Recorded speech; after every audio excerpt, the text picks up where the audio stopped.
All right, let's just do this. How's my voice to music ratio? Is it good, everybody? Welcome to the live stream.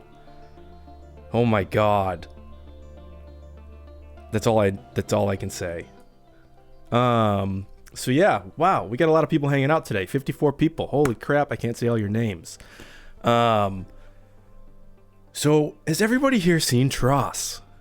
Is everybody here okay? Is everybody with a friend? Did everybody call their parents just to talk? Because maybe you had to. It's been very interesting since the movie came out. So, wow. Just like today I've spent the whole day trying to make a video and I couldn't because I have so much stuff going on in my head. And it's been good stuff and bad stuff, like about the film. And and the chat's going so fast, so I might not be able to respond to everybody, so I apologize. I'll try to respond when I can. And I really appreciate you guys hanging out with me, because honestly, this is kind of for me more than it is for you, I guess. But I hope that you have a fun time just hanging out with me as I talk through the movie with you. Because, like, you know, I wonder if a lot of our initial experiences with this movie was, what? Because that's what I felt like the first night that I went.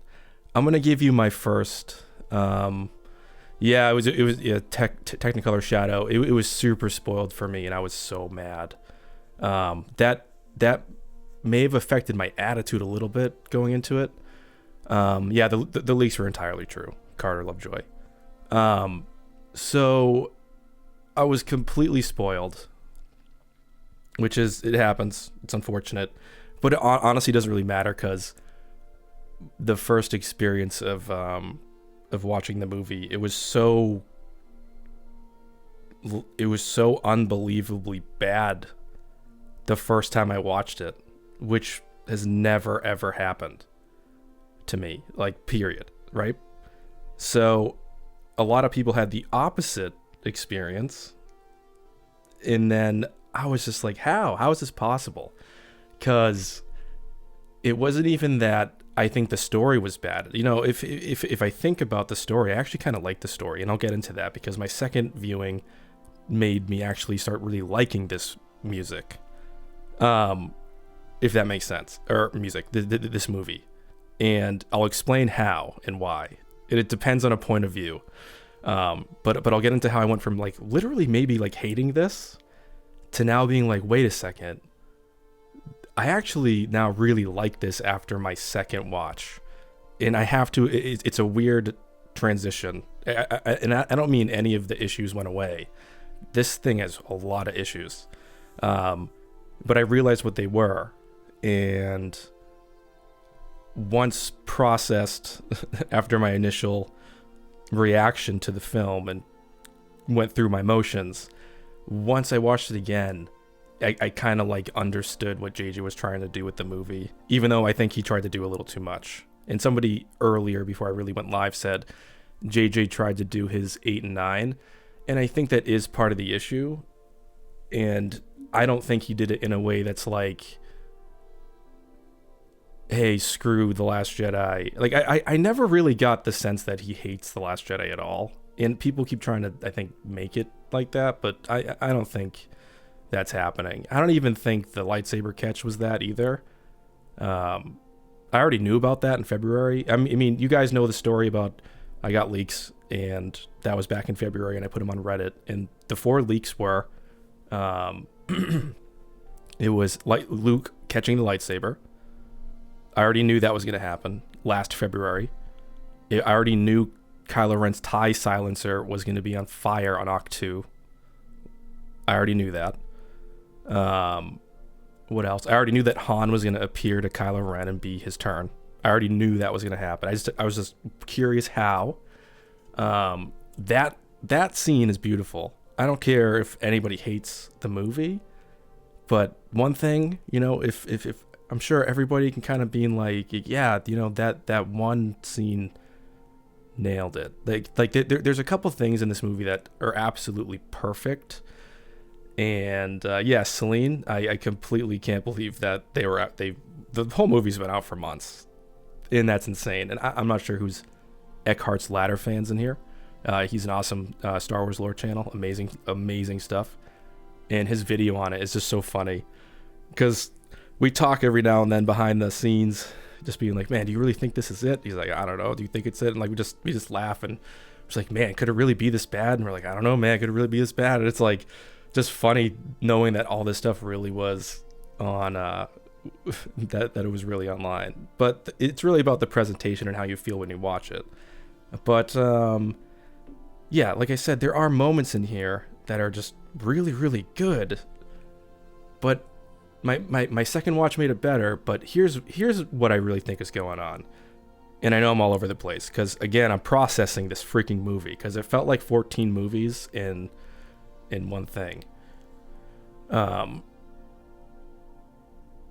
Rural Farm Boy, what's up, man? Nah, yeah, I did that to myself, man. So that stuff's fine. But here's really what I think the issue is. It looks like they shot a lot of stuff, and it looks like they cut out a lot of establishing shots from the whole movie. And I'm not sure why. Like, I'm not sure if anybody knew that you were at Mustafar. Did anybody else know that immediately, that you were at Mustafar in that first scene? And by the way, the first scene now knocks my socks off. Like, it's so freaking cool to watch. And I do have a cam of it now, because whatever. But I was like, I suspected maybe it's Mustafar. I don't know. It looked like it could be. But it was just so different looking. And...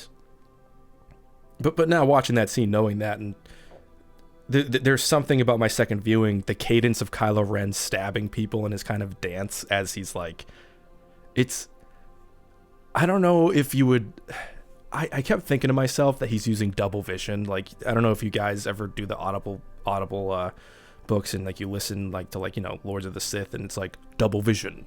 And then like Darth Vader stabs somebody because he can like see the Force like a second ahead of time. It kind of looked like Kylo Ren was doing that down there. Oh, chair, yeah.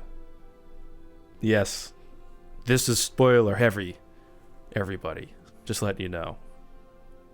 If you haven't seen the movie, I don't know. I don't want to ruin it for you. So please make sure that you see it.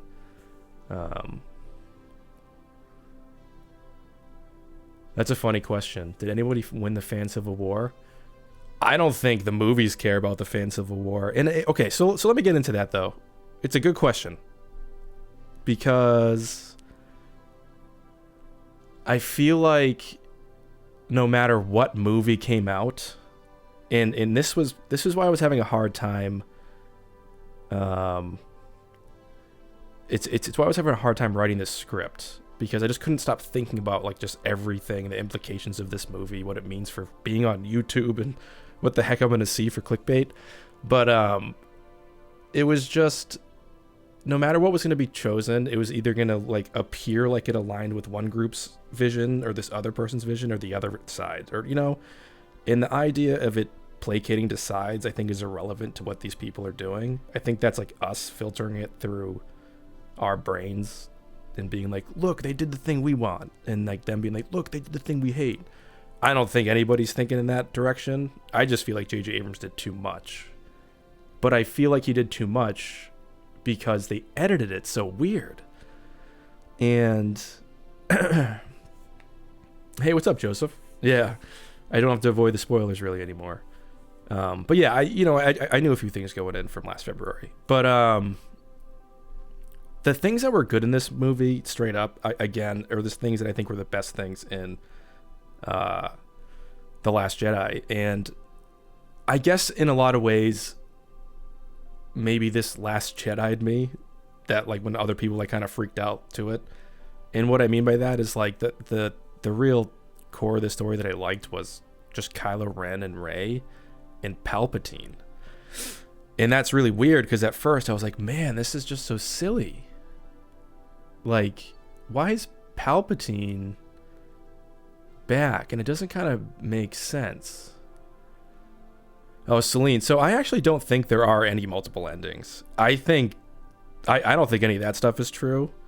Um, I think there was just too much stuff made, and the other issue is this actually stood out to me in my second watch, and this is no disrespect to Carrie Fisher, and I actually think the way that they composited her into the scenes looked incredible. It looked seamless. Like they match moved entire scenes just to get her into the movie.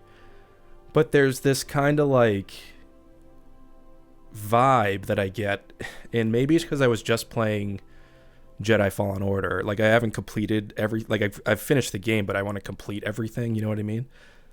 And you know, like when you walk up to somebody and then and then it interacts with you. That's like kind of the vibe I got from Leia in this movie. And I hate to sound like I'm making fun of it, but I think the limitation of that played into a story that I know JJ was attempting to try to tell, which was actually really good. Zoltan, take a pill. That's all I'll say.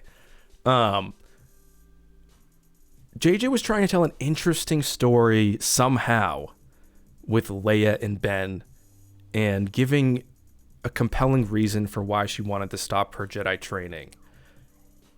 But it got a little convoluted, right? So it's like, I guess what he was trying to say is Leia felt that in the future, if she continued down the path she was going, it would lead to her son's death.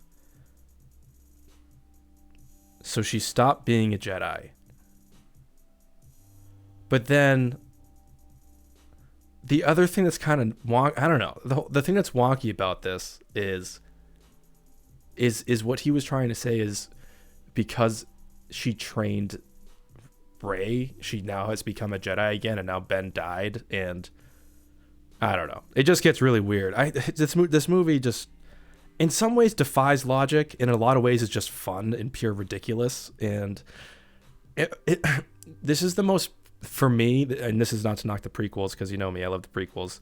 It feels like the most like Attack of the Clonesy of the trilogy to me. Like, that's what Tross is like. But there are things about it that I love, and then things about it that I'm like, what does this even mean? It's just super, super random. So one thing too, that dude's gonna take a timeout. Can we talk about Babu Frick? Of course, Babu Frick may have saved the movie. Actually, Babu Frick is amazing. Okay, so let's talk about some good things. Let's not just go down the rabbit hole of negativity. The legit best thing I've seen in the trilogy. That one thing. And that's insane because it was in the worst movie of them all. It's insane to me. Yeah, and 3PO, like honestly, this movie was really funny. That's another thing. Yeah, Allison, it comes at you at 100 miles an hour. So there is, like, I can't wait till the novel comes out, because I know there's a good story in here. And when I didn't really like Rogue One, because it kind of felt like how I would say Rogue One and the last in the Rise of Skywalker and like the same like room together in terms of editing. And like completely fine if you disagree with me, but that's just kind of the way I think about it. But yeah, like, I don't know. There's just so much. The novel is going to do so much for us, I think. Actually, funny you say that about the Knights of Ren. So let me talk about the Knights of Ren real quick. I'm just going to kind of look at the chat and riff off of what you guys are vibing off of. So what I liked about the Knights of Ren, and it dawned on me the second time I watched it, yeah, they look vicious and crazy, and that's like something that I was hoping that they would demonstrate. But I realized that these are JJ's Gamorrean guards. So the Knights of Ren were JJ's Gamorrean guards. He couldn't figure out what to do with them, and then he went, aha. they're just gonna be these guys where like we do these compound camera moves and then yeah, I hope the novel is good. Yeah, it's true. Four Leaf Clover. I'm not doubting. It's silly that I'm even sitting here trying to explain it. But he was. They reminded me of the Gamorrean guards. That's all I'll say. They were just sort of there for no reason, and they did some bidding. Yeah, Stuart. Dio's voice was pretty cool. So I like Dio. I like the Achi stuff. I thought Achi was cool. I actually don't mind the fact that Rey is a Palpatine. I don't mind it.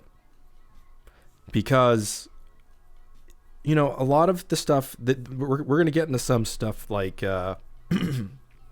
Reylo for a second. And, you know, I know not everybody likes that stuff, but in terms of, I'm sorry, I'm just looking at the chat and just reacting. In terms of the Romeo and Juliet stuff that everybody was pointing out and writing metas on and doing stuff like that, like, I find it sad, but also it makes sense to me because J.J. Abrams was sort of telling a Romeo and Juliet story.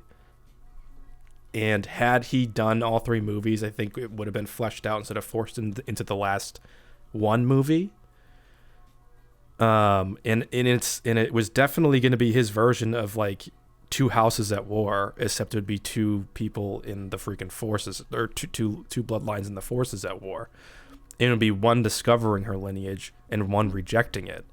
And I and from the outside looking in, from JJ's perspective, I understand how that's a compelling trilogy. I can see it, and I can understand somehow making that into something that works. But now it's just like, oh, Alex, last night I straight up lost my voice. I had talked for like 40 hours for my previous video that like I straight up lost my voice yesterday. I'm still a little raspy right now. So I did not join in on the stream. But they're doing okay. I know they're helping a lot of people out that are so pissed at this movie. And I get it. I get it if you're pissed. So, but I know, I now understand what JJ was trying to do after I saw it a second time. I saw where he tried to incorporate, like, the things that he incorporates from Rian Johnson are purely visual. That's kind of as deep, I think, of a storyteller as J.J. Abrams can be. I don't know if, like, you know, The Force Awakens was actually, I think, pretty amazing, if I'm being honest. I think The Force Awakens, while cosmetically similar to A New Hope, you know, it's a fundamentally different story, and I think it's really different than A New Hope. And I really, really like that movie. And it's well-paced, and it borders on what I would call perfect for a blockbuster film and a Star Wars movie. So just knowing how this movie feels and what it is and where he left off, like, it would have been better maybe for him to just direct it and have somebody else write it. And Chris Terrio, man, fool me once, fool me twice, and now he's fooled me twice. What do I do? I don't know. Some of the dialogue was kind of weird. So Ryan Sutter, so let me get back to that point now that I've gone on a tangent. So Tross and TLJ and contradictions and retconning. I do not think JJ tried to retcon The Last Jedi at all. And people are using Marianne Brandon's quote about you don't just drop a trilogy and do your own thing out of context to sort of make fun of Rian Johnson. Except if you read the whole JJ doesn't understand TVA. Dude, that is an amazing name, by the way, and I might agree with you. Misfortune, it's high on the list. But yeah, what I mean is, I think that, like, he didn't. I don't know if JJ knows how to explore themes in the way Rian Johnson knows how to explore themes, the way that he did it. or like other people. I'm not just saying only Rian Johnson can do it. But yeah, like Rian Johnson's strength is diving into somebody's brain and cracking it open. And J.J. Abrams is really good when given enough time at making you want more of something, you know? So to have the guy that makes you want more finish something, I guess, is maybe a tragic set of circumstances. And I'm not sure why it went down this way. But ultimately, like I said, my second viewing made me like it a lot more. It's my least favorite still of this trilogy, but it has my favorite scene of the trilogy in it with Ben. Like that whole end with Ben. Perfection. Everything to even him fading away. At first I was like, damn, like that's it? Like that's all he gets? But you know, my second time watching it, I really liked it. I can't rationally explain it. It kind of felt like it was a choice, right? Like he made that choice. Like it's not like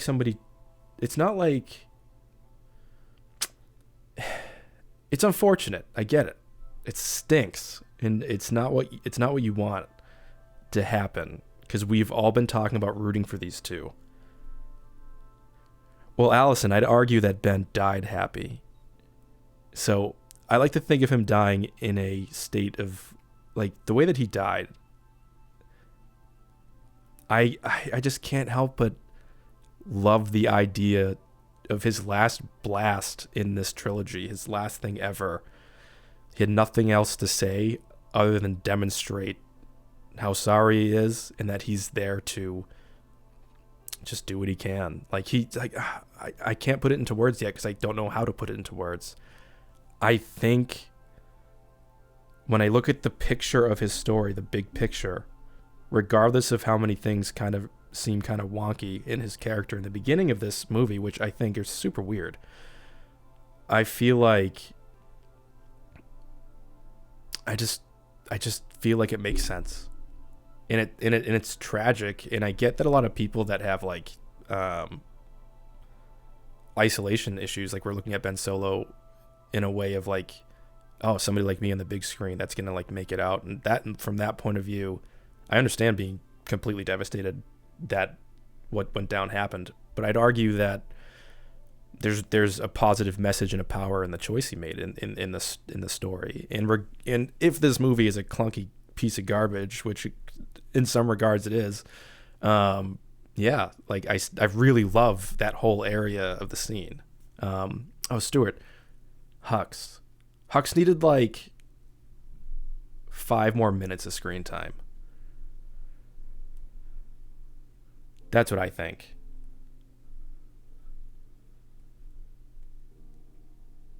I do think I mean, I like the twist with the character, and one thing I do think that was kind of like weird was that this movie happened so fast, right? It happened so fast that you forget that almost nothing is happening at all, except for people talking. At least, maybe I'm wrong, but I don't know. Like that's kind of like how it feels. So,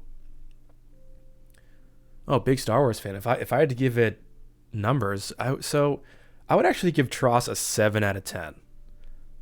If I had to rate it, I'd give TLJ like a 9.5 out of 10, and TFA like a 9.45, somewhere around there. JM, what's up? AT, what do you think about seeing the first live action yellow lightsaber and about Rey being a Jedi Sentinel?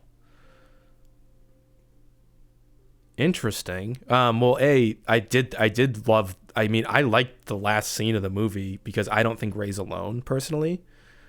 I didn't look at that scene as like I get that the track is called A New Home, but I think that's more fan servicey for us. Take it easy, man. Um, I don't think it was meant to literally mean anything. To me, it's just like, I feel like she's just there honoring her old masters, bearing the things and moving on with her life. I mean, the biggest message I took away from what they were trying to convey with Leia's character arc here was, to not be afraid of who you are too, and just to get over your past, which ultimately both Kylo Ren and Rey do in this movie. Even though theoretically, it was pretty evident that Rey was nobody. So that is kind of like, there's a lot of things that are really just bizarre about this trilogy. And I wonder if I would feel this way had I been alive, in the 70s. So I wonder. I know a lot of people felt like Return of the Jedi was just like a real bad film when it came out. So Tyler asks, at how do you feel about Ben and Rey's final scene together? I loved it. I knew it was coming. I could feel it. I've been a person that's been a Bendemptionist and a person that supports Reylo and thinks that, I've thought that they've had this kind of attraction. What I wish is that it had a better pacing and setup, because that ending was so great. Like, just like Rogue One, I keep making the Rogue One analogy. I liked the third acts of both these movies. Like, once that gets in the full gear, it's like pretty exciting. Well, Jordan Davis, what's funny about a lot of this Ben and Rey stuff, and sorry I can't get to everybody's questions. It's just, I want to be able to answer a question as thoughtfully as I can, so I just can't get to them all. But basically, if Rey's alive and Ben's dead and they're a dyad, who's to say that isn't how it's supposed to just end up by fate? Dyads in the Force don't necessarily have to only communicate through the living Force, perhaps. And there's a lot of interesting interpretations because of how vague a lot of the storytelling was at the end, and in the literal non-dialogue happening. Ryan, dude, that was a rough part. Yeah.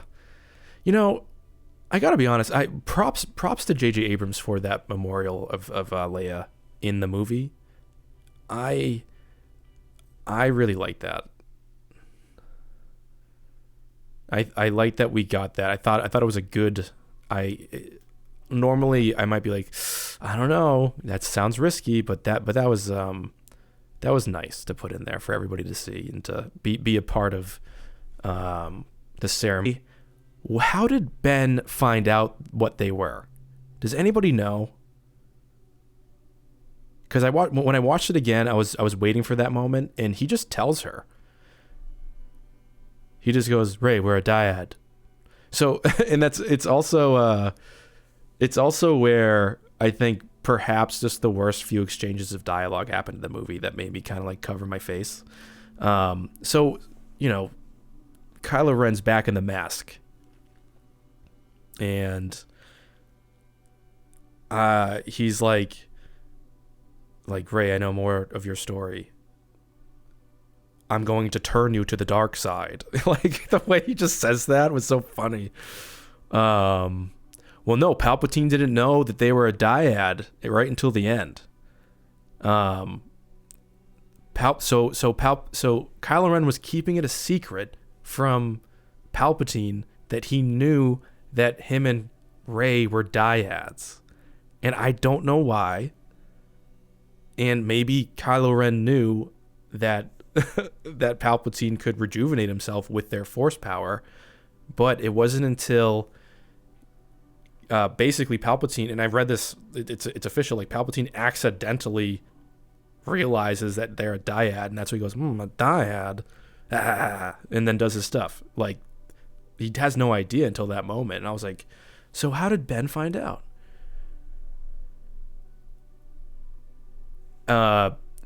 Exoner, yeah, dude. So that's another thing. There was way more to that scene that was filmed of the mask being made. I'm almost positive that what is supposed to be happening is that mask was being made on Mustafar back at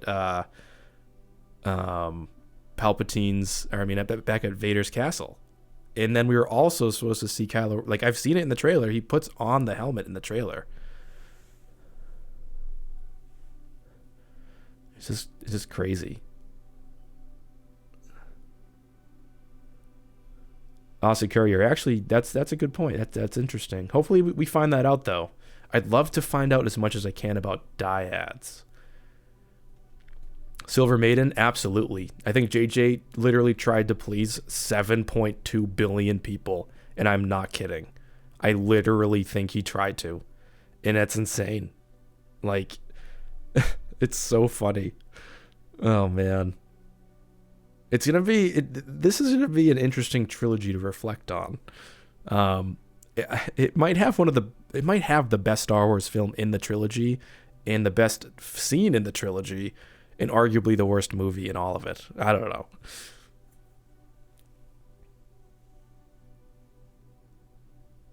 Amy Showers. What's so funny is I never noticed because I was just enamored at how cool Ben Solo was. Just his presence was enough.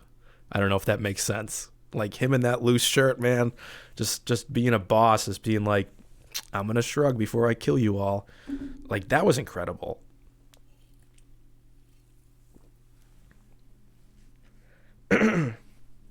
It's hard to say misfortune. I don't want to say anything was a mistake or not because I feel like it goes down the road of kind of like how people were dogging The Last Jedi for being not what they had hoped for. And it's whatever people take. If you don't like it, you don't like it, and that's totally cool. Perfectly fine. I don't hate it at all. I think it's a clunky, jarbled mess. I think Marianne Brandon needs a timeout from editing for a year, or maybe she should never edit on set ever again. I'm not sure, because she's a good editor, and I don't know why this is a bad movie in terms of editing. So you know what's funny about that? So in the video I was trying to write today 4,000 times, basically I was just reminiscing on how incredible the intro of this movie is after I got over the anxiety of seeing the movie. And I was like, man, like that first scene, like Kylo Ren on Mustafar, getting the Wayfinder, traveling to Exegol, meeting Palpatine, all of that until it fades to the Falcon in hyperspace. That begin with his craft going to see Vader. Like, show me that kind of stuff. He just like goes right into the close-up and medium shots, so you never get this sense of where you are. It's super weird. Let me try to answer this question I saw twice from Lewis. Why do you think Rey returned to Anakin and Luke's lightsaber to Tatooine? So, funny thing is that Luke refers to that saber as Master Skywalker saber in the movie, which I don't know was done, if that was just an accident or an oversight or something, but she still calls it Luke's saber. She's not referring to it as Anakin's. So, in the logic of this story, she's burying Luke in Leia's sabers, which is odd. That's like what she thinks she's doing. Because she does say in the beginning, one day I will wield Luke's saber, or your brother's saber, and hands over Anakin's saber. So, very weird, right?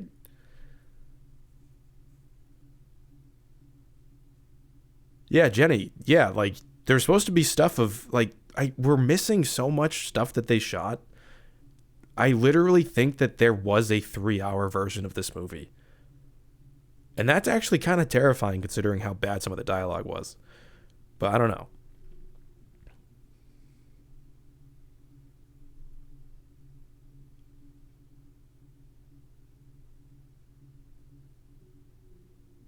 Sorry, I'm just reading some comments. Catching up. And also sipping some water. Stay hydrated, everybody. Sponsored by water.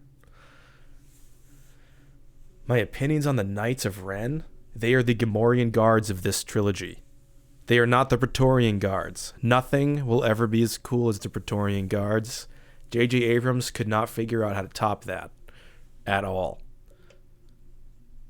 So I was just like, yep, these guys are Gamorrean guards. They're just there to hold axes and like have a music cue hit, and you're like, da-da-ding, and you have a feeling of like, oh. I'm still gonna get the Black Series toys though. They're so cool looking. Stuart asked, what do I think of the massive fleet scene? So wait, which one? Like when Palpatine raises the fleet, or when they come in? Because to be honest, I don't think I reacted the right way when the Resistance fleet showed up. It didn't hit me the right way. I giggled. I was like, oh my god. Because I don't know if it was the framing or something, but or it could have been the theater I was in. But yeah, it was just kind of funny. But yeah, I gotta be honest. Like, I really liked Palpatine in this movie, like him, the character, even if it's like kind of wacky.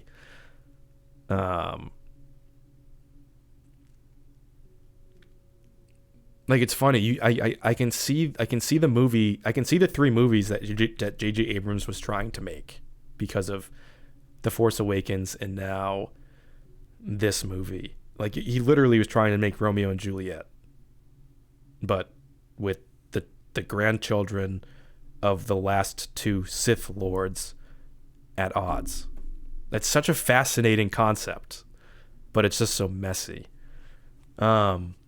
My opinions on Leia's death, I loved that it made it into this movie in terms of like honoring Carrie Fisher. I really thought it was a smart decision. Because to be honest, I was like, how the heck are they going to stretch out 8 minutes of footage? Because they kept having the saber go back and forth between Rey and Leia, like, 3 or 4 times. And I was like, oh my God, if I see that happen one more time, I'm going to die. So, yeah, Allison, exactly, star-crossed.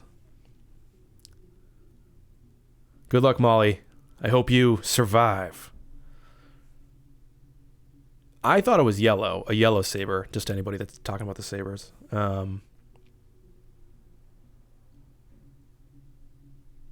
Yeah. Like, so to Allison's point, we're talking about Leia and Ben and what was supposed to be going on. Also, I have to be honest, Maz Kanata being a puppet in this movie was frightening. It was like I don't know. She looked like a puppet from Chuck E. Cheese. That's all I'll say about Maz Kanata. That's all I can say. Maz Kanata is now working at Chuck E. Cheese. She's part of the band.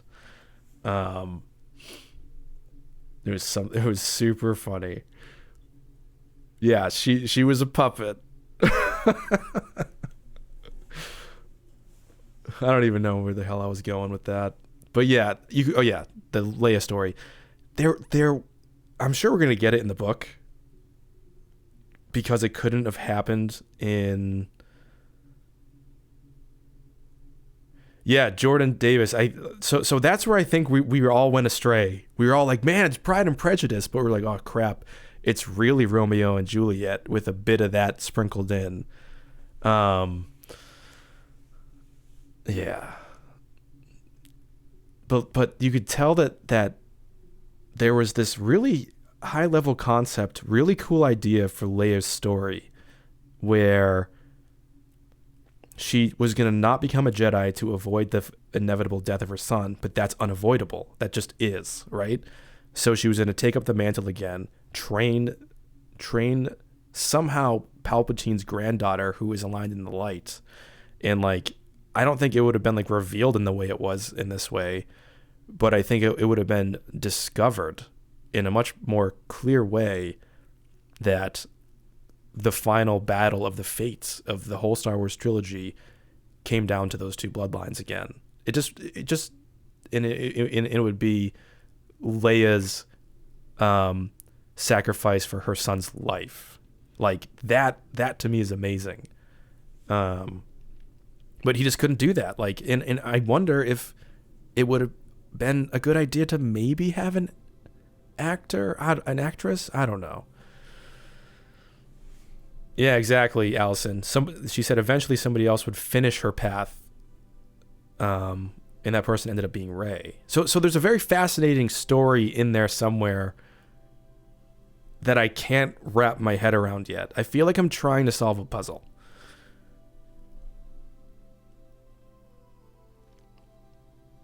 Yeah, but four-leaf clover, it's like poetry. It rhymes. Except this time we had, instead of, it's Romeo and Juliet again, instead of this time, there's no burning and choking. There's just a kiss, a smile, and then a fade away. So there's, dies without pain, holding his lover's arms in his hands. And it happens really too fast. That's why I'm saying this movie should have been a lot longer.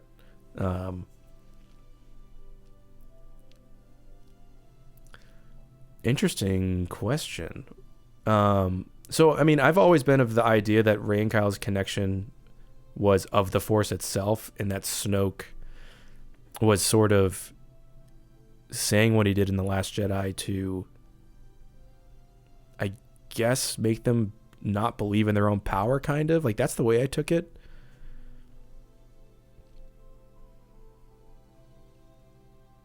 Yeah, Jordan, I'm not going to lie. The whole, we knew is weird. But then,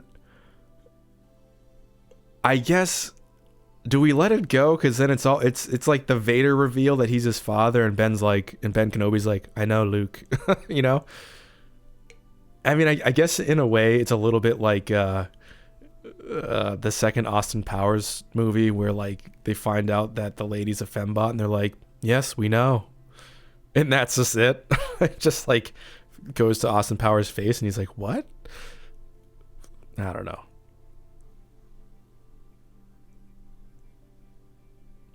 So Stuart, interesting thing about Snoke. I'm wondering if Palpatine's lying in that there was a Snoke and then Palpatine created the Snoke that Kylo Ren was under, and Palpatine killed Snoke or something. I don't know. Maybe we'll find something weird out, because I am reading the Rise of Kylo Ren, which is amazing. It's a really, really amazing comic, and I gotta be honest, the Rise of Kylo Ren, the comic itself, chapter 1, is better than the Rise of Skywalker. You guys should all read it.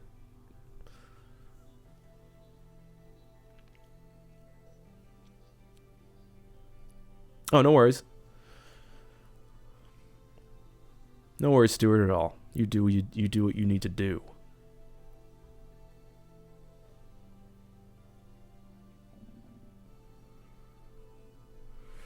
Yeah, I mean, I feel like I just always felt like Snoke was just this ruse. That was another part of this. That was another part of the script that I was trying to just nail down today. That they presented him larger than life in the first one, then you get a little closer to him, and then it gets cut in half, like the rug gets pulled from under him. But personally, I feel like the better trajectory than just having Palpatine come back. I'm gonna go into some fan fiction for a second. Let's say we take Palpatine out and we still have the same story that's still the Romeo and Juliet story. I still think it's possible for the Palpatine bloodline connection to have significance and the Leia story to have significance, and for there still to be this Sith loyalist place that's drawing Rey to it, because she still finds, it could be a weird twist on the belonging you find is in front of you, and it's not at all what Rey thought it was, and it's this Sith temple, right? And that's the belonging, except now Kylo Ren, his whole main motivation in changing is realizing this man that's in power is about to be dominated by the only other person that understands him in the universe, and she's going to become a Sith Lord, taking him out too. So I mean, that would be an interesting motivating factor for the final film. It's not what we got, but yeah, very confusing.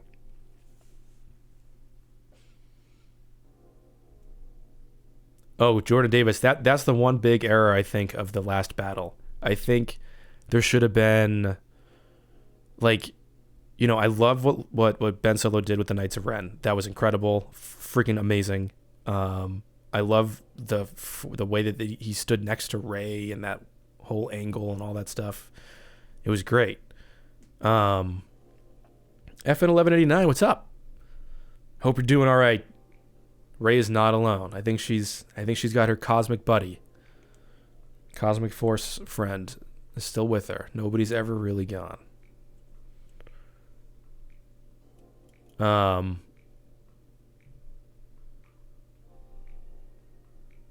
Yeah, that's the thing. Reverse. That's what I'm saying. Is like I just feel like JJ and Chris Terrio rushed everything. So it's confusing. And one thing I'd like to bring up too, and this is something that was brought up in here earlier, and it's from Alex from Star Wars Explained, and everybody here probably knows that channel. Amazing channel, probably the best one on Star Wars. JJ didn't really consult the story group, and I think he also didn't do that for The Force Awakens. And I think that's why, like, I don't know. I don't know if JJ knew what to do in a sandbox of Star Wars without the Sith, if that makes sense. Like The Last Jedi was like so open that, like, I think he was just like, well, it's so open, I'll just do it again. And my analogy earlier when I was trying to explain it to somebody else was like, this feels like an anthology movie. This feels like a sequel trilogy's anthology film, if it also happened to at least star the sequel trilogy characters. It just really does feel like the camera turned left and here's this other sort of version of the story we've been being told. And it's kind of why, like, I can't just say, like, I don't like it. Like I do like watching this movie. After I watched it a second time, I can legitimately say I enjoyed it. Do I think it makes any sense? Not really. And I'd argue there's one other Star Wars that really doesn't make any sense at all. But, I mean, they all kind of don't make sense in some ways. But this one's the most egregious of the not making sense. Yeah, exactly. Like, I think the biggest thing first is there would have been no wayfinders because holocrons exist, and I also think that the significance of whatever, like, he had to tell his story, I guess, and I thought that was really bizarre. And well, Brett, so it's Brett. I'm just seeing this comment. So he just saw it. He's not happy. I originally was not happy, and now I'm just kind of like, this is just like the derpiest one of this trilogy. And I had a blast watching it a second time. That's the way I put it. I still have the same problems I have with it from the first one, which everybody has heard, which is basically it's way too fast. Way too fast. It's like lacking establishing shots. And the dialogue is hilariously bad at some places. Like, Rey, I'm going to find you, and I'm going to turn you to the dark side. Like, that might be a better performance. I don't know, but other than that, it got better on the second viewing when I watched it. It was fun, and I realized that everything that isn't Kylo Ren and Rey is just like fluff. It's purely exposition to get to the next scene with Kylo Ren and Rey, because like that's where it seems like JJ really put his like emphasis into, or like at least things with Rey or Kylo when they're on screen most of the time. So yeah, I could see that with a lot of people, Tyler.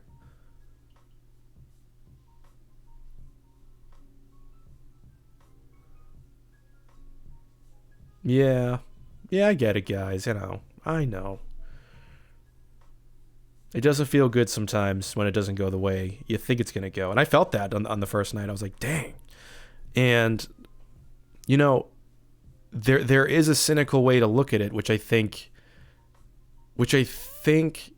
is an accidental outcome based off of the vibes that we were left off with TLJ. I think it's unfortunate that like that it's like feeling this way, but I don't think anymore that Rey has a sense of aloneness. To me, at the end, wait, 4-leaf clover. That's so funny that you said that. I might have actually said those similar words in a video at some point, like that he's like gourmet. Oh no, you know what I said? I said the sequel trilogy is a JJ sandwich with like white bread on the outside and there's like gourmet meats in the middle. But The Force Awakens is a better movie than The Rise of Skywalker, hands down. Oh, that's a bummer, Jennifer. I still think overall, like, Rey's core character stayed the same.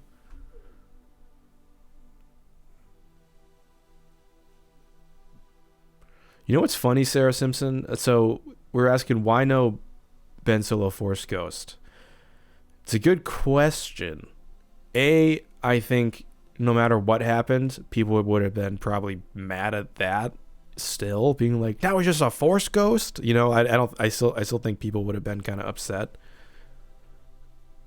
So yeah, I can see that, Austin.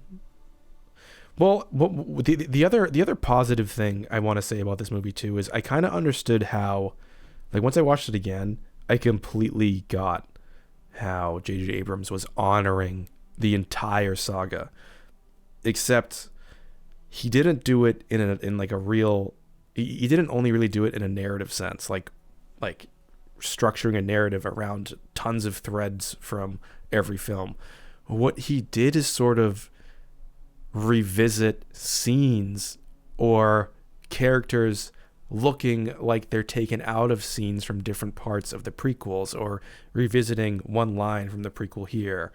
And it was interesting, like, you know, we get another Falcon attached, or another ship attached to an asteroid floating in an asteroid field, and that's like the ESB moment. And we get a lot of Empire Strikes Back moments, and then we get a lot of like nods to A New Hope with like Rey, where Ben turns down the tractor beam or whatever, right? And then for Kamino, we get Rey on the speeder going to the Death Star, and we hear Kamino's music, and it's so good, right?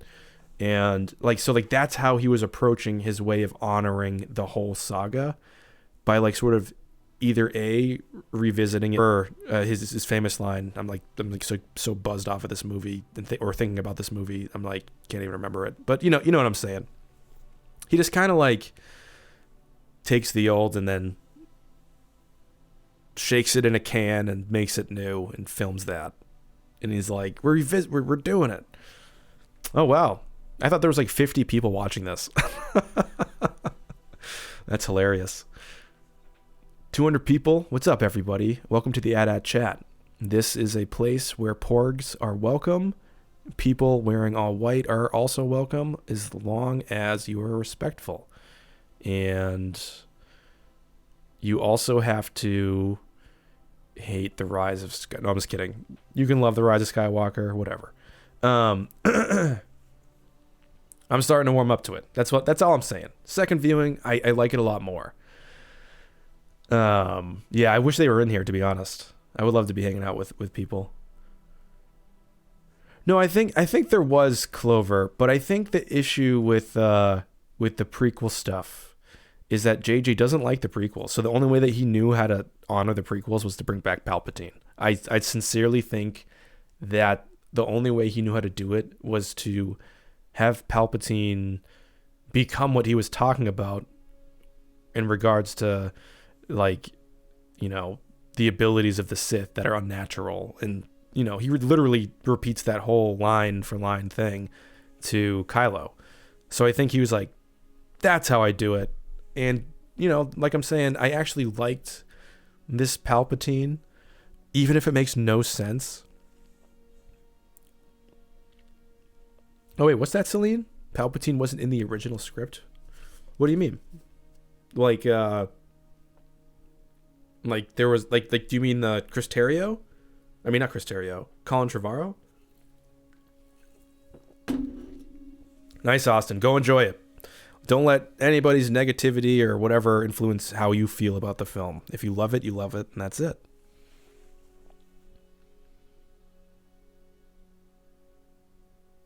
Oh, they're going live too? Dang, everybody's going live right now. Weird. It seems, Celine, that's so strange that they would have added him last minute, because it just seems like so much production went into... I know they filmed a couple of the Palpatine battle scenes last minute, but that's all I really know. Yeah, literally, Jenny. That's quite literally what this movie is. Sit back, turn off your brain, and have fun. Oh my God, Amy Showers. Thank you so much for the super chat and channel support. That really means a lot. Let me read this real quick before I lose it. Did you notice that the whole final scene between Ben and Rey was a wedding from the point he touched down on the TIE fighter? Interesting. Like he was going to meet his bride almost. Like he was always... Like he was going up. Interesting. And then yeah. I guess I'll have to watch it again. I'm seeing it again tomorrow. So I'll have to look at it with that lens. That's something I haven't really considered, to be honest. But I appreciate that channel support. Yeah, so Andrea, that's kind of the thing. Like, there's a lot in this movie that is good. And I don't think any of us can reasonably say that there isn't good stuff in the movie. I think it's reasonable to say that the movie as a total package is wacky.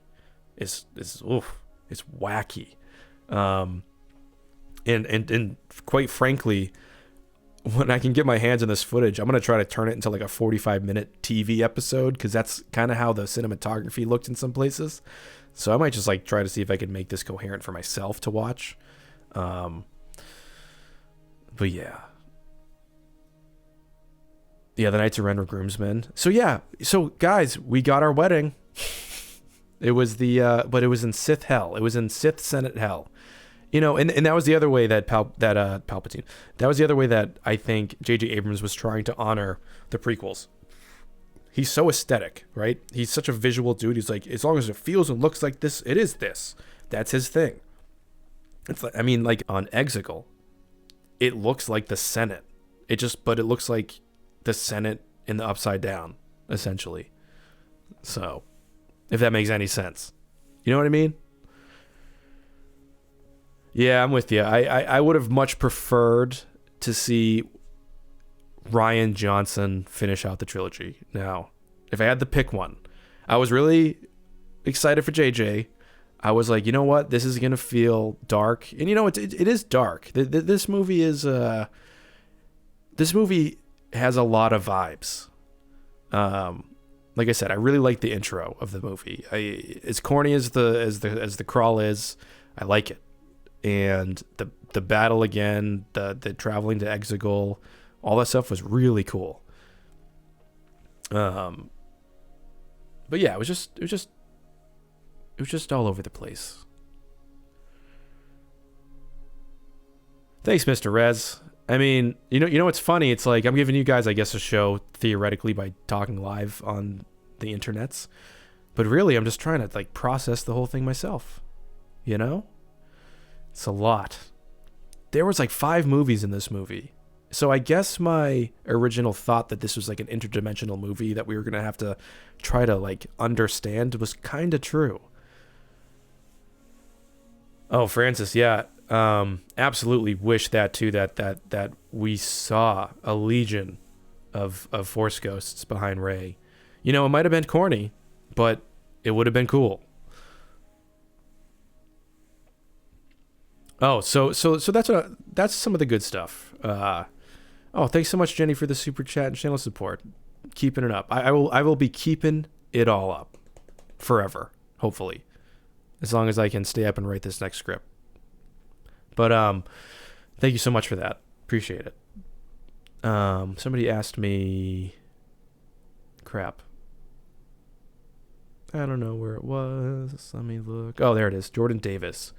What did you think about Rey and Ben's lightsaber fights? I actually really, really love the flash fight stuff, or whatever the heck it's supposed to be called. And what's fascinating is I was trying to understand how it was done, and I finally, like, when I watched it again, I was like, oh, okay. they filmed this like 1, 2, 3, 4. They have like 7 plates essentially. So they're using a motion controlled camera, and what I think is they just filmed Rey and Kylo doing the fight, and then whatever camera take that they use the match move camera in that other location to have that, and then they have the other location and they just cut between underneath it. It's really clever. Like in that regard, the lightsaber fights were like amazing. Like arguably the best of the trilogy too. That's what I'm saying, that this movie has some things that are the best of everything that Star Wars has, in the best of this trilogy. And then there are things in this movie that are absolutely the worst of what Star Wars has ever done. It's insane. It's super weird. But I guess that's how some people felt about The Last Jedi, which now I understand.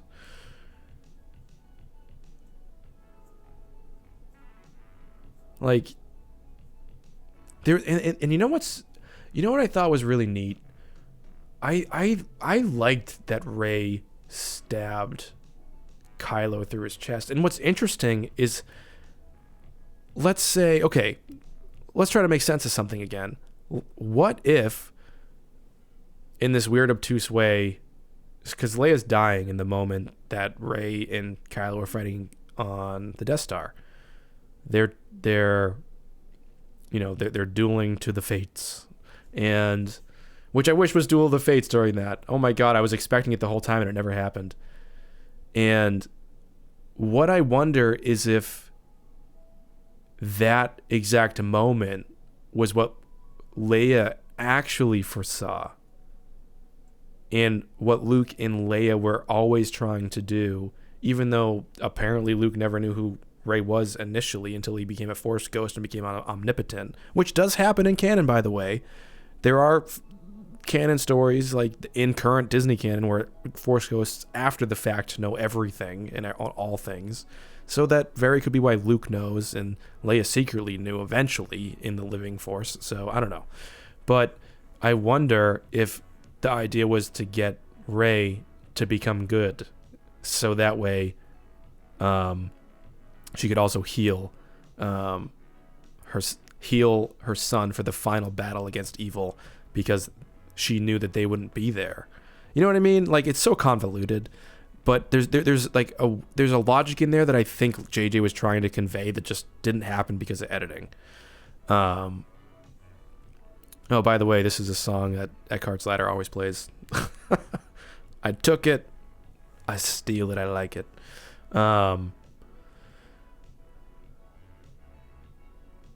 Well, that's the other thing, is I really do think that Han Solo, that his appearance, he says it's just a memory. Who's to say it was not Leia doing something? And to be honest, second viewing, that scene broke me. That scene was insanely sad, because...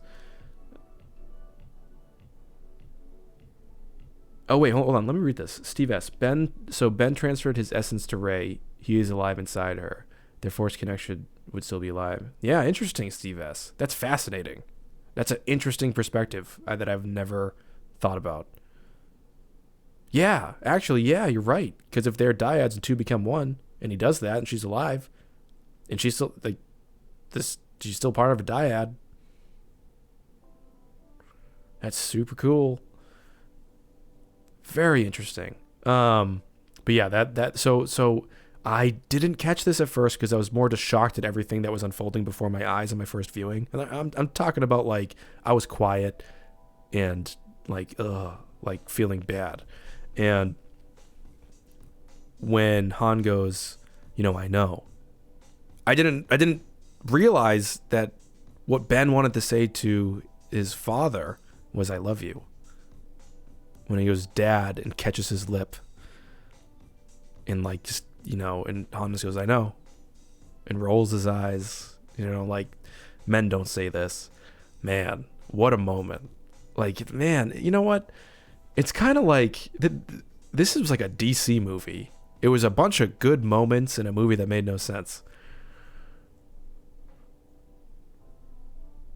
But yeah, that moment. Oh my god, I'm thinking about it right now, and now I just want to go back out to the theater just so I can watch that. I can't wait to write my giant Ben Solo script thing. The maybe I'll have to just make a remembrance video, like in honor of Ben Solo, we welcome you here today to honor a man. You know, get some Gregorian choir music going.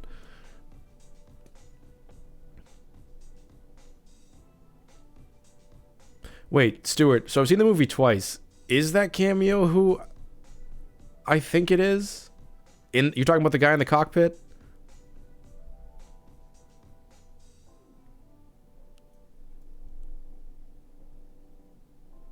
Cyborg Man. Yeah, I feel you. That my first feelings with the end was kind of like, oh man.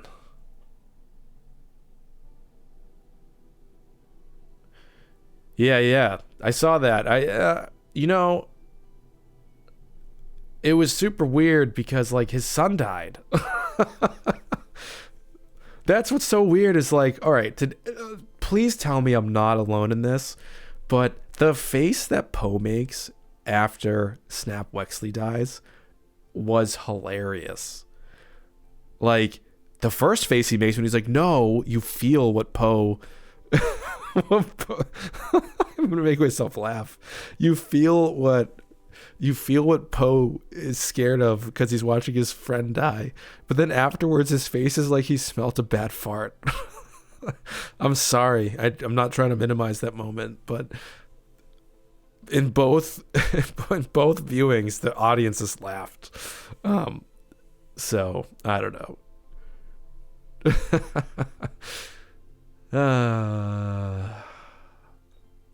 But yeah, Jennifer Ladybug, did you at least laugh at Poe's face? Because like honestly, that's got to be a meme soon.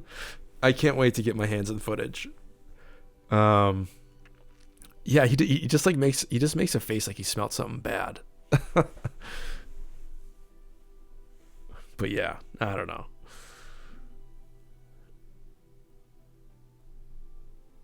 Yeah, Steve S. That's a great point. I mean, who knows? I just feel like eventually, just like, oh wait, Emperor Jot, Mark Hamill was the voice of Boolio. That's rad. That's really cool.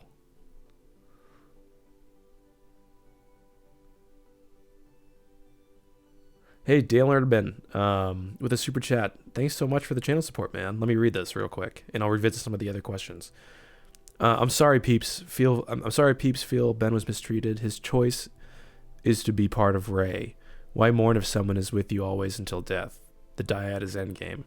Yeah, that's a really good point of view, to be honest. I mean, it was his decision, and it's just like me arguing. I mean, well, let's look at the end of Return of the Jedi. And do we feel differently? Like why don't we feel that Luke deserved time with his father? And is that down to us not like thinking romantically about the two of them in that way? Obviously they're father and son, so obviously not. But you know what I'm saying? I feel like one could argue that it's too bad that Luke couldn't have had time with his father Anakin who returned to the light. Ray Kim, I disagree.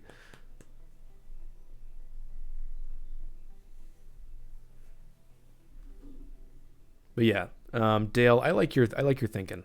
Thanks again for that super chat.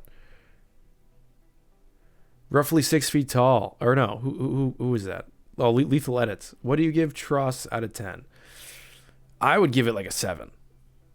I think when I walked out of my first viewing, I was at like a 5 out of 10. Second viewing, solid 7. It's smack dab in the middle of my list, I think.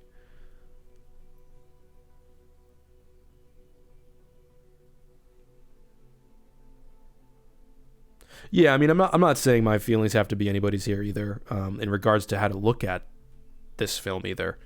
Um, oh, just dropped my glass there. Basically, people are just going to take this film one way or another. I think, I personally think Max Pants, dude, if I could ever afford one of those, if I can ever afford an AT AT pilot suit, I promise you personally, Max Pants, that I will wear it and I will go live and I will ask Hello Greedo if he's cool with it.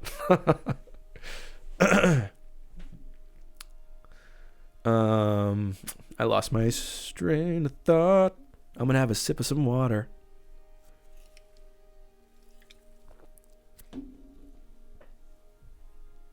I would say that we need to. Oh yeah, this is what I was gonna say. I don't think The Last Jedi is the most divisive Star Wars film of all time anymore. I personally think it's The Rise of Skywalker. And I think everybody is kind of like, I love it, I hate it at like every 10 minutes. In my heart of hearts, Hendo. Also, I love that that first name is amazing, Hendo. Hendo Henderson. That just rolls off the tongue. Hendo Henderson. I love it. Welcome to the channel. It looks like it was framed to have somebody else there, if I'm being honest. And I thought that the first time that I saw the film, and now I'm just wondering if it's for us to contemplate that. And it's kind of a mean thing to do, but it looks like maybe. It looks like there was supposed to be somebody else there. But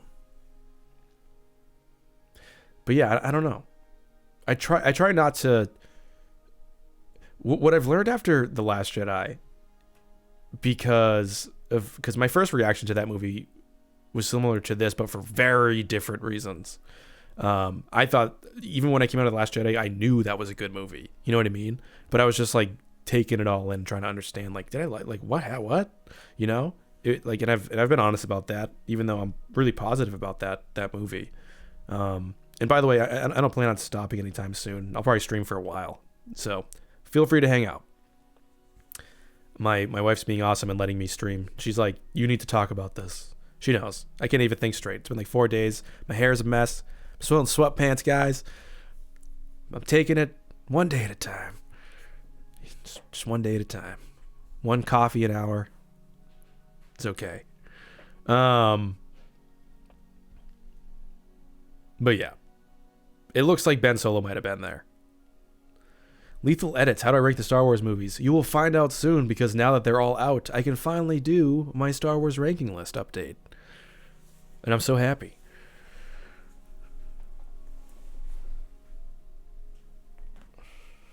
Yeah, I think they're gonna milk Ben Solo, Kylo Ren somehow, or they're gonna figure out something.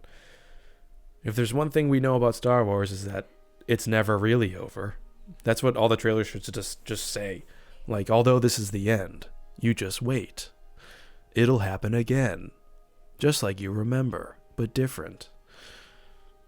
And then, eventually, people will say that everything in this trilogy is perfect.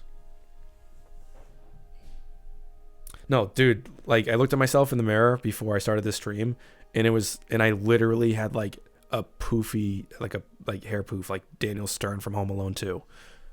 So, oh, and by the way, if you guys hear like kids or people, my folks are here hanging out with my kids right now while I talk about Star Wars. They're all running around. Oh, really?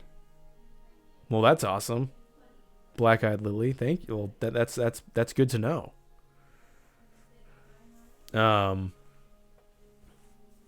Oh yeah, I keep forgetting that the Clone Wars starts next month, right?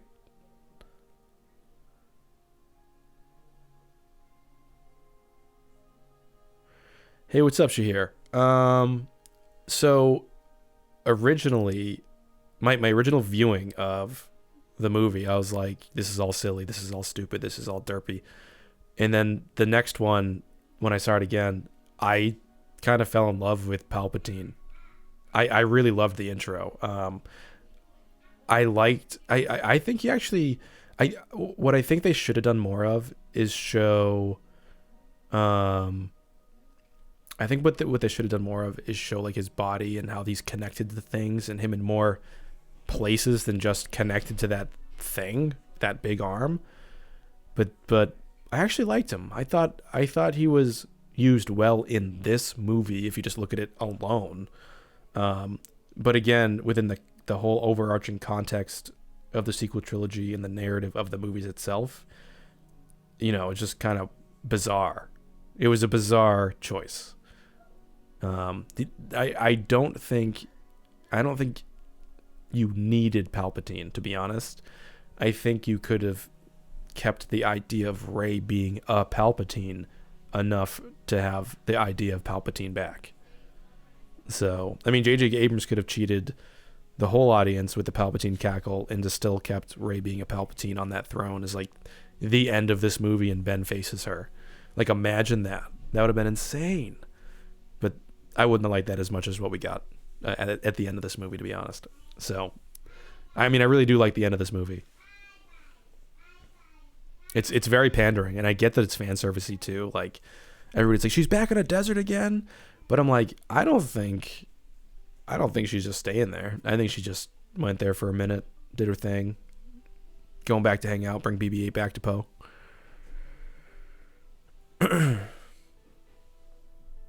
Yeah, Francis Nardi. That's what I kind of figured was going to be going on. Like, I would say that if I would say that The Force Awakens takes more risks and has more development that feels natural than this movie does.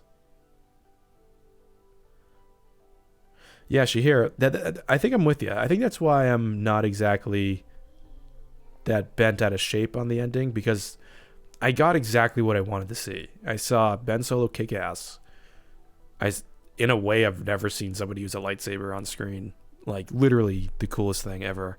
And then the second his hand climbed out of that pit, that musical cue that sounds like, the Superman sound, like, Superman chords, that's what I call them. Like, it feels heroic. That hit, I was like, yes. And then him climbing over to Rey and her just dead with the dead stare and his look of horror, perfection.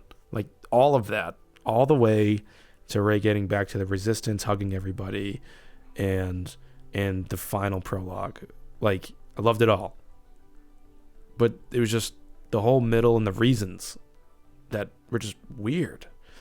So yeah, for people that hate it, I get it. I understand. I know, Hendo, imagine.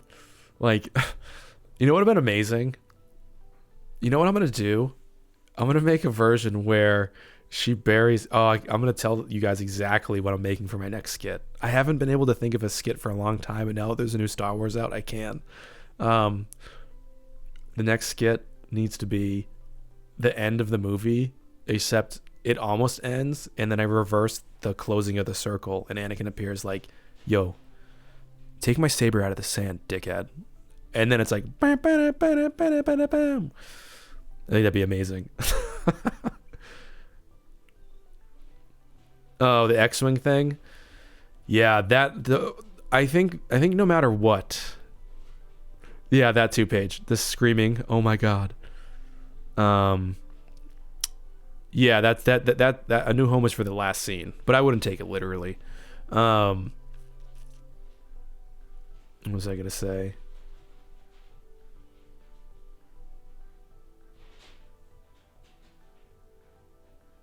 That would have been an interesting chase.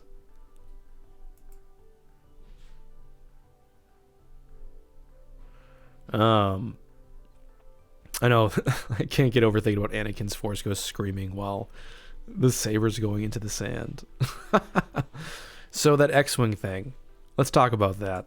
That was so that's the one thing where I'm just like, man, JJ did not know what to do with JJ does not I argue JJ has no idea what to do with Luke Skywalker, because that was the most Fisher-Price delivery of Luke Skywalker, Jedi resiliency I've ever seen. I liked that Luke was in it, and I liked the homage to Empire, but it made no sense. Oh, thanks so much, Max Pants. Like, his hair looked ridiculous. It's like, man, he needs a shower in Jedi Deathhood. But in what's funny is I actually liked him grabbing the saber, but in this, just the whole like nod to the audience and like about him overcoming his fears in Act 2, it was just too badly hobbled together for me to believe that's what Luke would say after what he just faced. You know what I mean? It's like, I don't know. He should only do the first 2 movies of any franchise. That's all I'll say. But he did. I don't think JJ's a hack at all. I would never. I mean, I think the proof's in the pudding. Like, he has more successes than misses. So, yeah, Brett Gearing. That's so funny you say that. I was saying this reminds me of a DC movie. So it was very DC in the sense of like it had a lot of moments, but the cohesion wasn't there.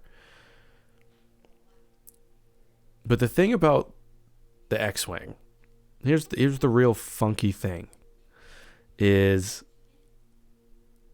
I feel like they really hammered down that thing has been in the water for a while, and that Luke can't get to Crate because he used parts of his X-Wing to create a door so that the inclement weather on the island wouldn't go into the hut. That's like existing canon. Like, it exists. It's also part of the visual dictionary I have for the movie, and it's also talked about in the novel. So no sense. Literally. And I think that's another issue of JJ just not talking to the story group, because he was like, nope. Like, honestly, he probably thought it would take too much time, and he didn't have any time. So maybe it's really just like not his fault. It's just the dude was given a really bad set of hands, or he was dealt a raw hand. So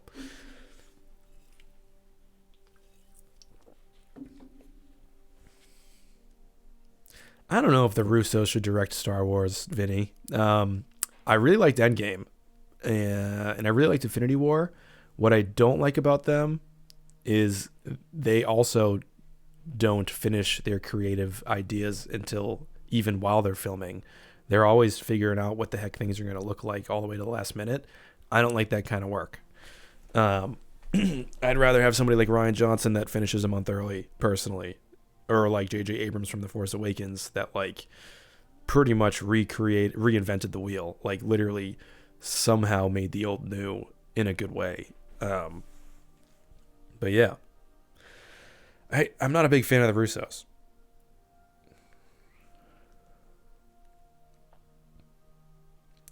I did really love that moment. Yeah, so the flashback moment with Luke and Leia, I thought was amazing. What was really cool about that moment is it actually felt like somehow we got footage of them from Return of the Jedi, and like JJ just like cleaned it up a little bit, and I get like that's the vibe, but there was something about that one scene that was a 10 out of 10, and that's the weird thing. Like, maybe like things looked at on their individual level, like each tiny chunk of a scene is like beautiful. But when you watch it like in a succession, if you're going to get real nitpicky down to the storyline, it gets real bizarre. So it's interesting. Oh yeah, it's definitely, I think that's definitely Connick's, I can't remember her real, or Fisher's daughter's real name. It's definitely her though. But you can tell they like did something to the face, you know.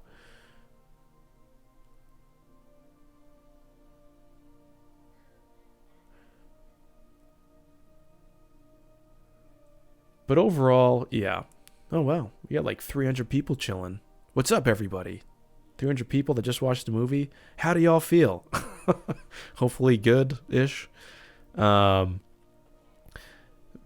basically, oh, she didn't go to the premiere, huh? I didn't know that. Billie Lourd. That's right. That's her name. What's funny is that a couple months ago I was watching like all the American Horror Stories, and then I was like, oh my god, it's Billie Lourd. Amazing. So pretty cool. So Brooke, Brooke-esque, interesting question.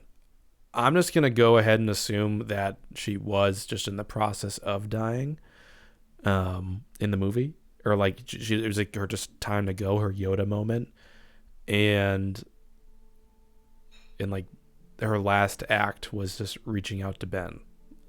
I need to revisit it again.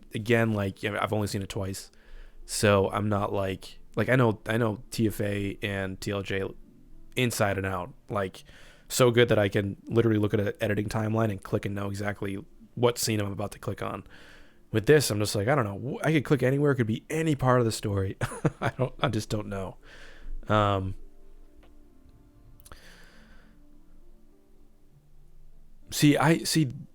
don't even think that he was done needing her the way, and then this is to roughly 6 feet tall. I feel like what it was is that she wanted to wait to literally vanish into like the netherworld of the Force until her son was ready to go with her. That's the way I read the whole outplaying of that. And while he's not there with Luke and Leia at the end, like, it's perhaps because it takes a long... I mean, Qui-Gon Jinn going on. To be quite frank, and I guess this is like selfish for me to say, like, I think my fan fiction of what should have happened at the end is like 1 billion times better, which is super pretentious. Now, Stuart, you have to head out. Thanks so much for hanging out here, man, with 300 people. Hope you had a good time, dude. I'll see you on Twitter.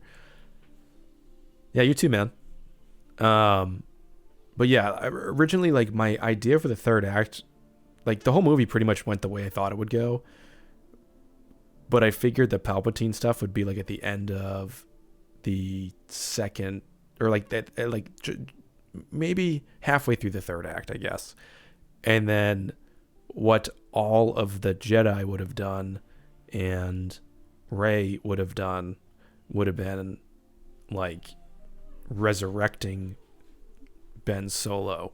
Like, everything else would have still happened. Hopefully, you know, maybe better in this universe where I make this end. But all of the Jedi would have come back to do what Vader couldn't have done. And like Anakin would have been there with them in the forefront with Rey, conduit of the living Force, bringing Ben Solo back. Like, that's like how my vision of this tying into the overarching story would have worked in my head, because of the whole resurrection of Anakin and trying to get Padme back from the netherworld of the Force. But this is what it was. So we'll just have to wait and see what the book has to offer, because they chose a specific kind of a romance author for this novel, I think. So it's going to be interesting.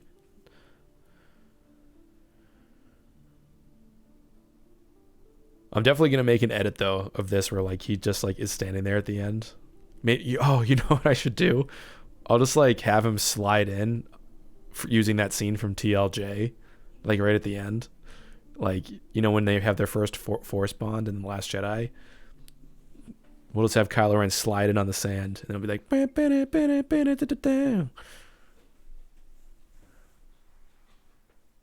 Oh, yeah, that was so cool. Like... I gotta be honest, I'm completely okay with the fact that they introduced that wildly brand new ability, just like out of nowhere. I'm okay with it. I like it. It was really weird. The wound that Kylo Ren had looked disgusting, so it was cool to see. And one total 10 out of 10 with this movie, to be frank. To be honest, I would say is the aliens and puppet stuff. Like that stuff was really good. And I have to also say that I think that most of Pisana itself was really good. But yeah, isn't it crazy that this whole movie leaked out online? Like all of it months ago. That I don't think I will ever get over the fact that the final entry in the Star Wars universe for the Skywalker Saga, like straight up made its way online in August, or maybe even earlier. Like I don't know. It's just insanity. And I wonder if at a certain point Lucasfilm was just like, screw it, I don't care. And who knows? It must have been somebody. I have this weird idea that like it was somebody super mad for my original leaks. They got fired, and their retaliation was, here's the whole movie. I don't know. Hopefully that's not what happened, but I was just like, God damn. I mean, that's kind of like what I felt when I was first watching during the first viewing and seeing people spoil it for me on Twitter. Like, wow, it really is just that stuff. But I mean, but luckily there was stuff that I had no idea, about, like, that at least I didn't see. Like, I needed to see it to understand it. Lethal edits. That's hilarious. I agree.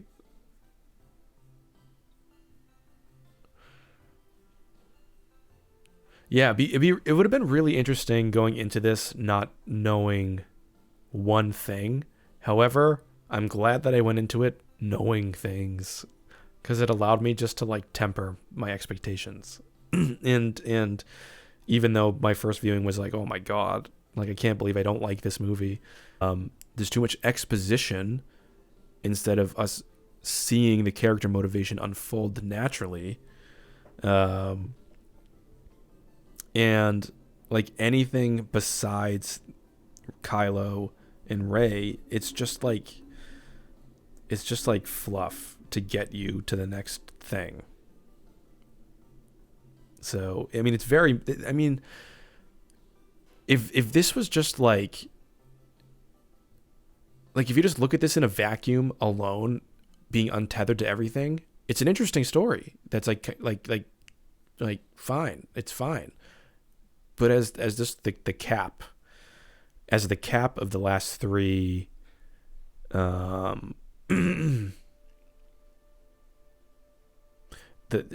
it's just so bizarre to cap it in this way. It in some ways it feels like the biggest movie and the tiniest movie at the same time, because it's like, wait, what happened? Or did everything happen, or did nothing happen? You can't tell really.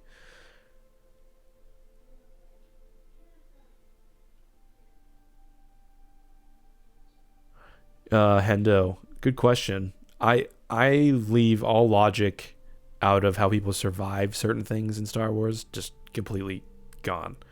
None of it makes sense. It's all just kind of nuts.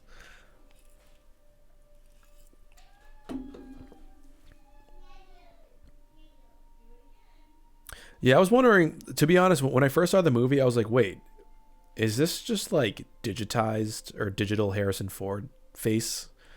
Or like, is it new footage, or was it old footage and they just like animated his face? Honestly, it's hard to tell, because his face makes some funny looking movements when I was watching the film, and it could have just been the projector, but I've seen it twice and I thought it twice, so I'm not sure.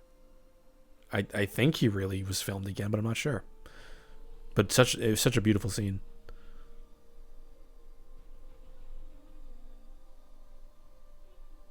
Yeah, I'm just seeing this thing about theaters liking it. My theater liked it, both viewings. I mean, people cheered and laughed, and some people cheered and laughed in the places where they weren't supposed to. But overall, I mean, people were happy. I think, for the people like us that are like online, and this is our life, like we take this a little more seriously than other people. So I think for them, they're just going out on a Thursday night or a Friday night to go see the Star Wars, and it washes over them. They see some fights and flips and lightsabers, and a guy do some awesome stuff and some Palpatine that they remember from when they were in high school or whatever. Then they go home and that's it. And then people like us were like, what does it mean? And you write 5,000 video essays, or if you're like me, you stare into the void wondering what the meaning of life is now because Ben's dead. No, I'm just kidding. But yeah, you know what I'm saying. So, oh yeah. So that was a line too that I was just like, man, that was a bad line. She's like, I am all of the Jedi. It would have been cooler if all of the Jedi were behind her and she said that, which would have been visually more interesting. What's funny is it was like a bad version of like, I am Iron Man.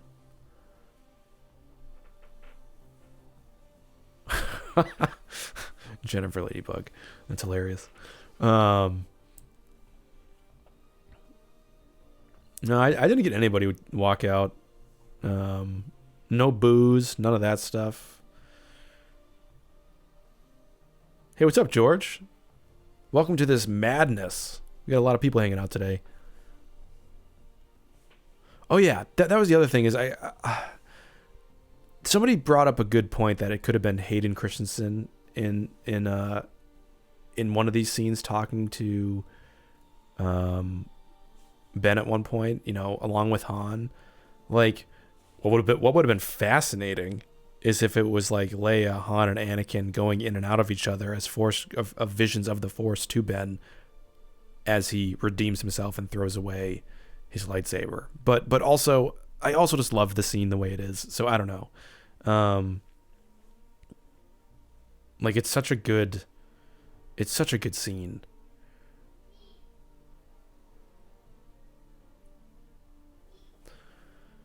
I am Iron Man. But yeah, you know, I'm gonna see it again. So, oh yeah, I think the vanishing is shocking because I don't think anybody anticipated how literal JJ was being when he was saying star-crossed. I mean, it was all over the advertising. And now looking back, I should have been like, yeah, I should have noticed that. Somebody's dying. And what's interesting is they theoretically both died, but only one could live. It's just, but yeah, I should have realized.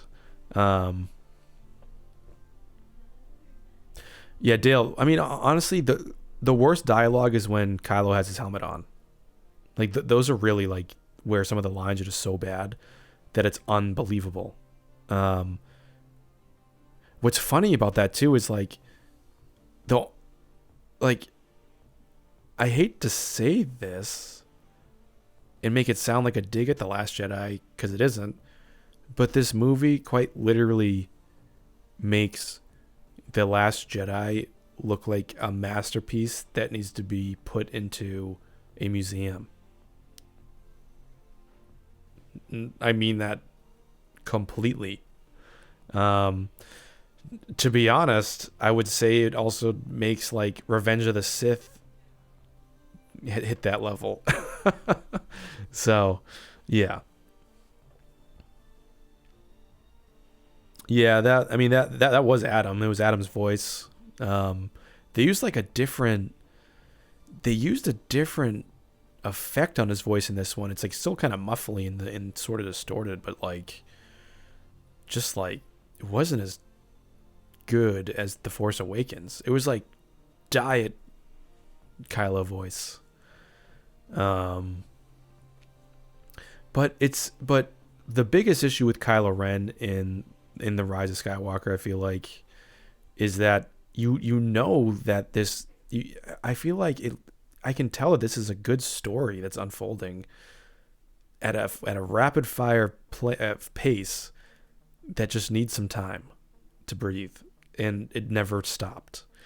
Like the point where I realized it was just gonna be non-stop, like holy crap to the end, was the recreation of his mask. I could not believe that there was no establishing of it. I could not believe that it was just like, hey, the whole setting was amazing. I couldn't believe it was just the Knights of Ren staring at him and that's it. And I couldn't believe that it was just the monkey guy with the thing on doing it, not saying anything to Kylo, and then we don't get Kylo putting it on. Like, we need to see... The reason Rian Johnson lingers on people's faces and stuff and just close-ups is because we want to see the emotional reasoning occur. So, I don't know. I mean, if you guys don't like TLJ, I feel legitimately bad for you. No, I'm just kidding. You don't have to like it. But yeah.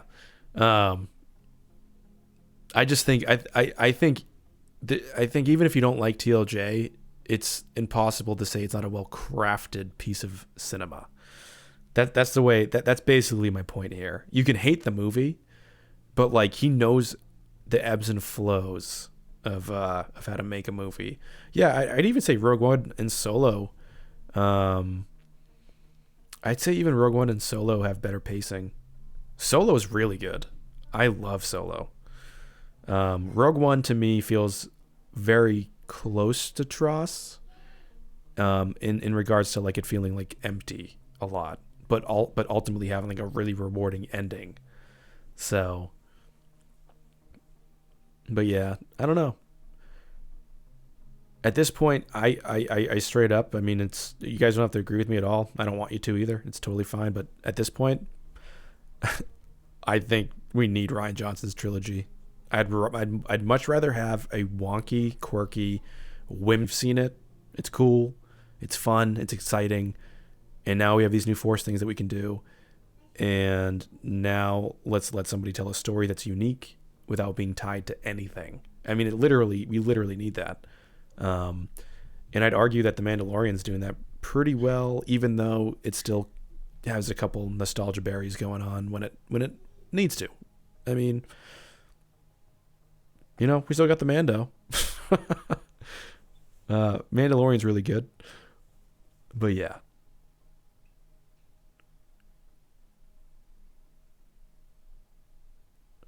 Dude, to be honest, I think TLJ did so much to honor the prequels visually. Like, Rian Johnson even emulated the hilarious digital zoom that George kept doing in the movies in almost like every scene I can think of in The Last Jedi that's like supposed to be like static. There's like a slight push in. And what I remember in the documentary is that the only films that Rian Johnson would watch while making The Last Jedi were the prequels. Yeah, Sean, exactly. Like, TLJ just looks at itself and then asks itself what it could be in a way that, you know, a lot of people I get don't like it. It worked for me. And at first, I literally reacted the same way. My kid's saying, "Hi, Dada." I can hear him on the other side of the door. Everybody in the chat say, "Hi, Tommy." He's like, "Nope, he got taken away. Bye, buddy." So, yeah, anyways, you guys know what I'm saying. It's just, you don't have to like it, I guess. I'm just saying that he just makes a more cohesive presentation of ideas to me. So. Oh, really? The soundtrack didn't hit you? I was going to say, if there was one thing, I like Chris, dude, Soy Boy is a dumb even thought to have in your brain space. Like, straight up. It's silly. Soy boys. People that say that are very insecure. That's all I'll say. But anyways. Yeah, the novel, yeah, hopefully the novel will be good. But I don't know. It's just the soundtrack. I think the soundtrack was probably one of the strongest parts of the film. I do think, though, it was, again, really fast. But when I listened to it, I just listened to it today just without anything, just listen to it.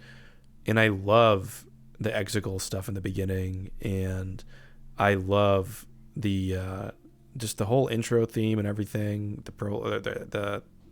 Just it's good to me. However, my my oddly biggest criticism, while really liking the score here, and this would be an overall criticism of the sequel trilogy, is they didn't really add as much unique music to the Star Wars saga as like the prequels did. Like, I don't care who hates the prequels or what, but I mean, when you hear the sounds when the occupation of Naboo starts, when it's like dun, dun, dun, dun, dun, dun, dun, dun, dun, dun, dun, dun, like everybody, I mean, it's awesome. You hear that? Dun, dun, dun, dun, dun, bam, bam, bam, bam, bam. It's awesome. The only, I can think of Rey's theme, I can think of Kylo's theme. There's Luke's theme when he goes to face the First Order, and then there's like just like the general motifs that come in and out of the original Star Wars and the prequels here and there. It's crazy. I just wish there were more unique songs. I mean, oh yeah, and there was like Rose's theme, which was okay, and you know, this had some unique themes which I really liked, like Ben's theme and like that ending sort of sequence of motifs all swirled into one. But I don't know. It didn't go far enough in the unique department. Prequels went super far in the unique department. Yeah, I would definitely agree, Shadow Shade. The prequels have the best music out of the entire saga. However, I will argue that the theme to me right now is still Kylo. I mean, I really do like Rey's theme too. It sounds like Christmas. But yeah, nothing tops Across the Stars in my head. Across the Stars is like the best Star Wars song. Star Wars score. I mean, I guess, I'm trying to think, like the only one that, like, this is going to sound terrible, and it's not because I don't like the character or anything. And actually, I do agree that Rose's character was sidelined in The Rise of Skywalker. And again, I do understand that, like, perhaps JJ just didn't know how to comprehend how to fit her into his vision of what he was trying to tell. But man, just to like have her literally be so much of The Last Jedi, and then her just being a, you know, have her hair up, just say a couple lines. I was like, yikes. But yeah, her theme was the only one in The Last Jedi I didn't like. It just sounded too simple. It was like, it was too like, I don't know. But hey guys, hold on one second. Actually, just gotta pause the.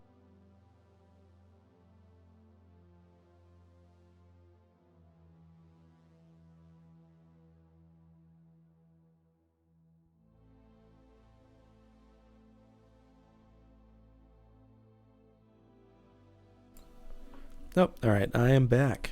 It's just the wife. I think she said like dinner's ready or something, so I probably have to get going. It's been like 2 hours.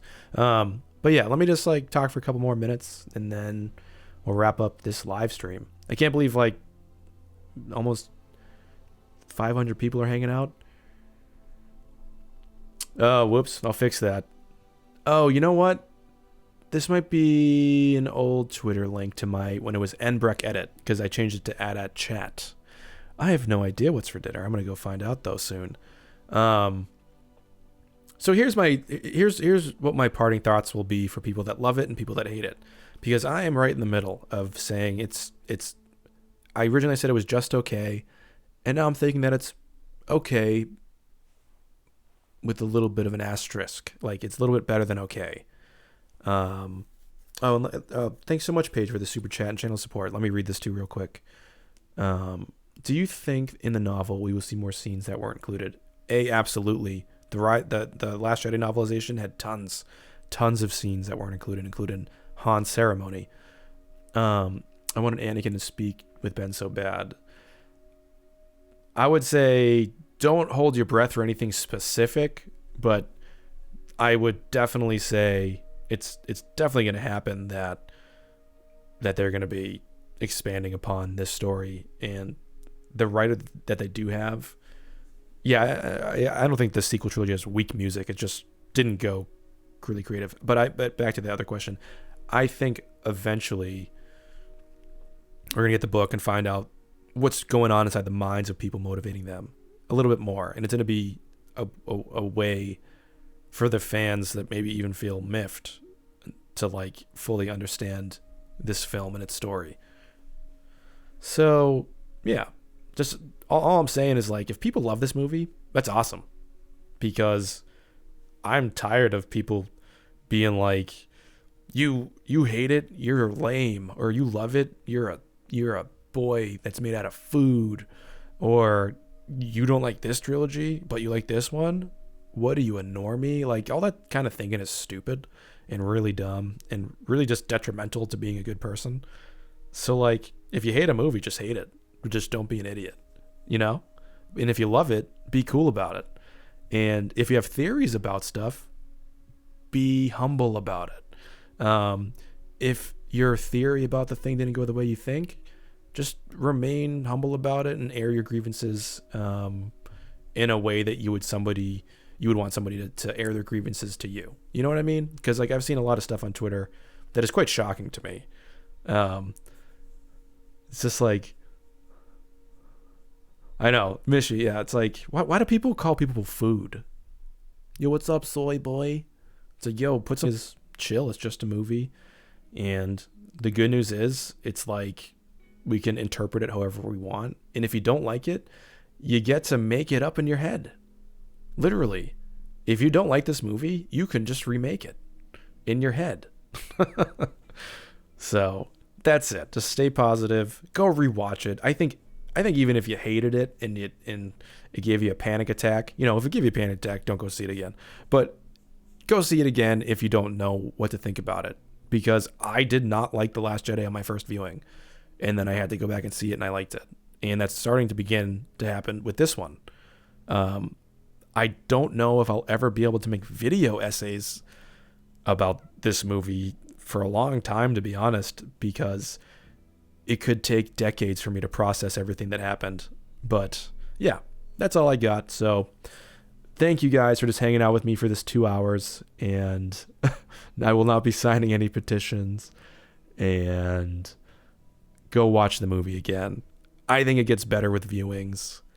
And this is Star Wars, guys. It's not perfect. It's a Saturday afternoon romp that is primarily for the youngins. And at the end of the day, we got to see some Ben Solo kicking some butt. And I think that's something. I think that's pretty freaking awesome. So I'm going to go eat food and get fat. See you guys. May the Force be with you. AT AT Chat is signing off.